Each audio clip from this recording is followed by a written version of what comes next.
So what? for So now. what's the difference between a Camino and a long walk?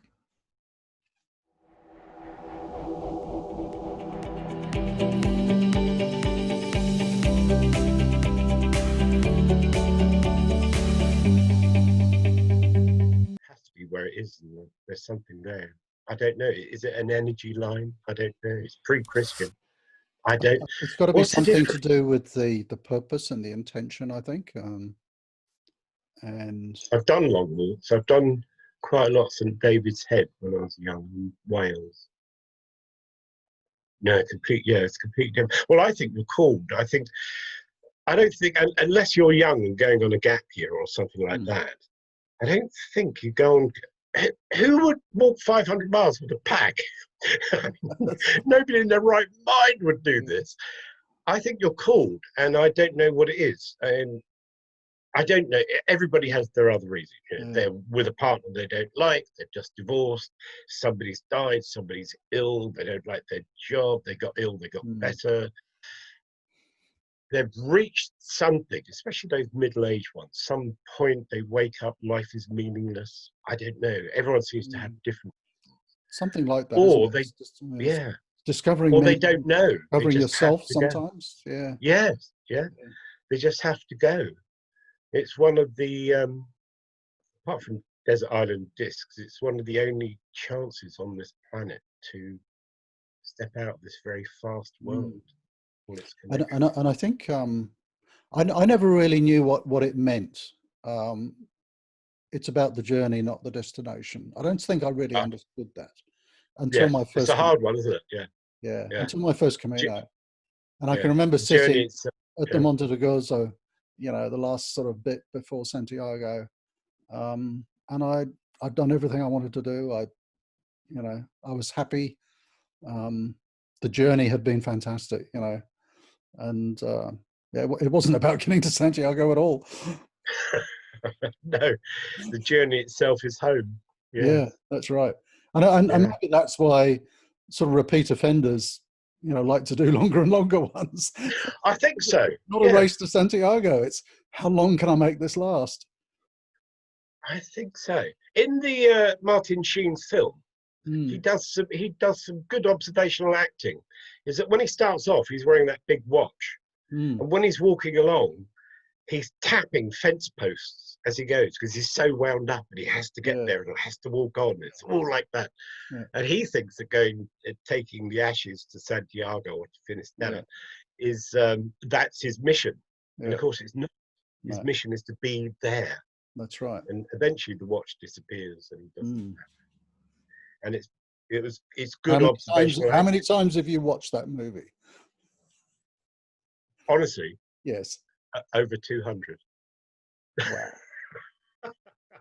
I think I've probably watched it 30 times.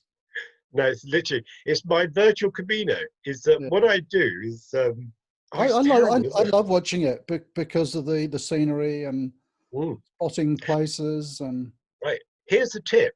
Take the color out of your TV screen and watch it in black and white. You get a few more goes out of it. Oh no. When you watch it in black and white, it becomes an art film. You could see the camera work. You could see the expression. Yeah. It's extraordinary. And when you watch it in color, the pilgrims in their bright colors are this invasion on the landscape. But when you watch it in black and white, the humans are part of the landscape. It's a different experience. But what I do, it's my virtual Camino. And I haven't actually watched it for a month. What I do is I close the curtains. So it's whenever I watch a film, I always watch it in the dark. I have a very large screen TV, and I get a bottle of Rioja, and I sit myself down, and man there I after am. my own heart. Yeah, just the screen and Rioja and me in the film. So it's my virtual Camino. Yeah, it's I think it's a wonderful film. I mean, people knock it and they say, "Oh, it's a Hollywood version." I'm not ashamed to say it. My first Camino was very like that movie. Wow, there you go. There you go. I met some wonderful people. I had some, amazing sort of revelations about life and about myself, and lots of amazing things happened. And also that thing, like the Canadian woman who this appalling Canadian Yeah. woman who suddenly reveals herself. Yeah. You get that on Camino, don't Oh, you? yeah. You'll be people will suddenly Yeah. there'll be sort of We angry both people met or a very dozen of them. jolly. Yeah, they'll just unload this extraordinary story. Yeah. And one of the things that happens to me, and it happens really often when I'm doing first aid, because when I go there and do first, here I'm just me. I'm Yeah. just idiot me, Yeah. and opinionated idiot me. When I go there, I try very much not to be me, but to allow something to pass through me and Yeah. me to be the tools of that. So sometimes I sort of turn left or I stop or I go, and there's always somebody in need at the end of that Yeah. listening. But what happens quite often is, especially when you get somebody who's really jolly, no, I'm fine, yes, just sort the blister, I'm fine, either in a high voice or a low voice, is because I focus on them. And almost the moment I touch them, they burst into tears. Yeah. And I think it's love. I think it's, Yeah. they haven't been held since they were a child. Yeah. It's not since they were a Human child. touch is so important. Oh, yeah, absolutely. Mm. And long hugs. I mean, I know it's very Mm. Californian, but I mean, it produces certain Oh, chemicals in yeah. our body. Oh, I'm a big hugger on Camino. Yeah. Yeah. Yes, absolutely. Yeah. And it becomes a very normal and natural thing to do, doesn't it? Oh, yeah. Especially when you meet people that you haven't seen for 2 days. And That's it's like right. meeting. It is a crazy world within a world, isn't it? Yeah. It's a. I don't think there's anywhere else like it. I mean, people that in America go on the Appalachian and all that, Yeah. and they do have their amazing long walk. Mm. But there's another aspect to the Camino that isn't anywhere else. That's a And long, I don't. to me, that's a long hike. Yes, exactly. I Yeah. think it's the pilgrimage element, it's the history, it's the, Yeah. call it what you like, the spiritual religious element. Mm. And I think what's amazing is that so many people you meet along the way are there for a similar purpose. That makes it quite unique. That's a very good point. Yes. And Yeah. then these they call it speed dating on steroids, don't they? You'll strike up a conversation over coffee, and then suddenly you know all about someone, and they've just unloaded. I always make a point if usually out there by myself. One year Jenny came with me and helped me, and it was just the most brilliant time because I had somebody to talk to, Yeah. about the first aid or this person or that person. I'm talking to Jenny in the next day or two. Oh, she's 100% jolly Yes. and pro life, Yeah. yeah. And but when I'm alone, if I go to eat somewhere, usually if I'm at Refugia, I do a little bit of pasta, and quite often the cheapest meal is if I see somebody sitting at a table by themselves, I ask them if the table's free, if the seat is free, and they're invariably people too shy to. Yes. They get over it. Later on, but in the early days, too shy to go and say, "Oh, can I join you?" And That's very interesting. Yeah. yeah, I made a mental note on my very first Camino. I love the solitude, but I did sort of yearn for human companionship in the evenings. That can get yes, lonely. yes, And I noted about 40% of the evenings I dined alone, and that can be quite lonely. And you can it's actually what. be in a buzzing place with Yes, lots of people, and you're the only one sitting on your own, and it kind of yes. you really feel like vulnerable. You And really know you're alone, don't you? yeah, Yes, and nothing, nothing it more has a alone sort of than in a busy place. And so yeah, I kind of do what you yeah, do, but you just have to be very sensitive, I think. yes, If I see yes. someone sitting alone, so do you mind if I join you? And Mm. if they clearly want to be alone, then I'll leave them alone. But Oh, absolutely, yeah. yeah, I mean, But I had a there wonderful is, dinner yeah. with Oh, a French guy. My French is appalling. I speak a tiny bit of Spanish. I speak a bit of German. We really couldn't communicate, so we got our Google things out and we had a bit of a chat over dinner. But yeah, I think we were both pleased to just have a bit of company over dinner. absolutely. And there is something terribly, almost comically tragic about eating alone in a restaurant that's full of people Yeah, laughing and drinking. and yet It, I actually had the opposite. Well, you know, they talk about the Camino family, and on my first Camino, I met loads and loads of wonderful people. I tended to walk on my own, but Mm. I would often team up with people in the evening to have dinner. And there was this lovely couple, and they, so I guess I'd known them off and on for a couple of weeks, and they said, "Oh, come to this restaurant in Burgos. You know, we're all going to get together for dinner." And I went along with somebody that I'd been walking with that day.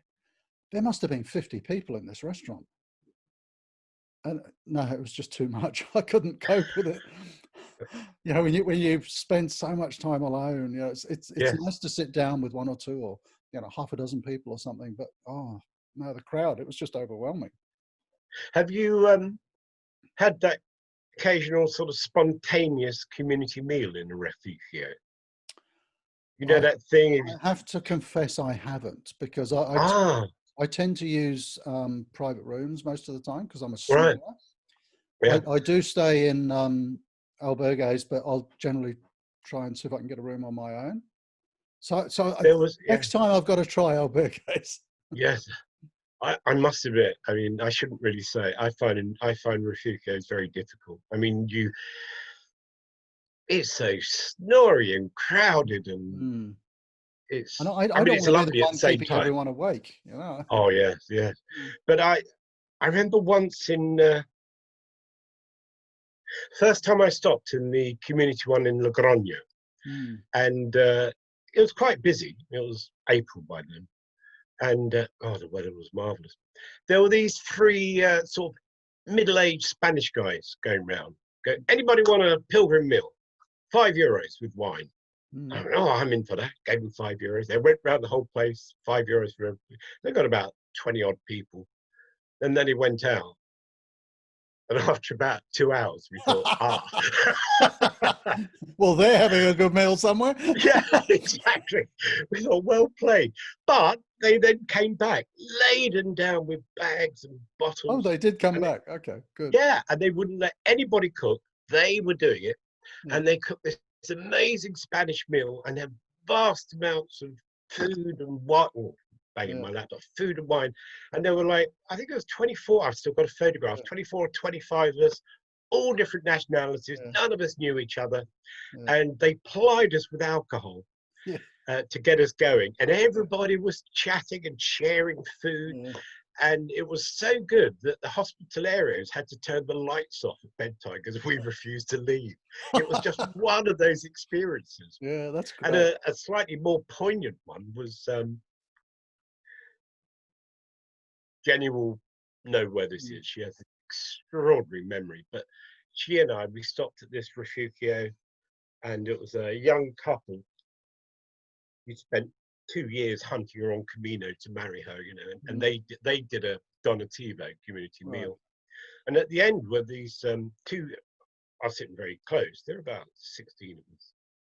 And we told the story. You must ask Jenny this because she can tell Yeah. it much. Told the story of how they met, blah, blah, blah. And there was this really old couple at the end. And the guy was supremely overweight. I mean, he must have been in their 80s, and he was fat. Mm. And I kept looking at him thinking, how on earth does he walk the Camino? He was very corpulent. And we did the wine and the toast and so on. And then the hospitalarians went round and said, just Mm. say which nationality, you know. Yeah. And with them, it was Israel. They were Jewish Oh, from yeah. Israel. And so when we came to the toast, I looked at them and I just said, L'chaim, you know, Yeah. because they were Jewish and they Yeah. must have felt Christian pilgrimage. He got all emotional. Really? And then afterwards, when we'd eaten the meal, we were Mm. chatting. He showed his arm. Oh, get all emotional now. Yeah. He was born in the concentration Oh, camp. He had the tattoo. yeah. And there he was on Camino. And he did walk. I don't know how he did it. I mean, Wow. it was beyond sense. But we had this incredibly poignant evening, Mm. made more poignant at the end when Jenny and I were talking to this lovely couple, the hospitaleros, and they were counting the donativo for the meal. And some people put in like a penny. Oh, They had a whole meal. They had nothing. They didn't even have enough to cover the food. You know.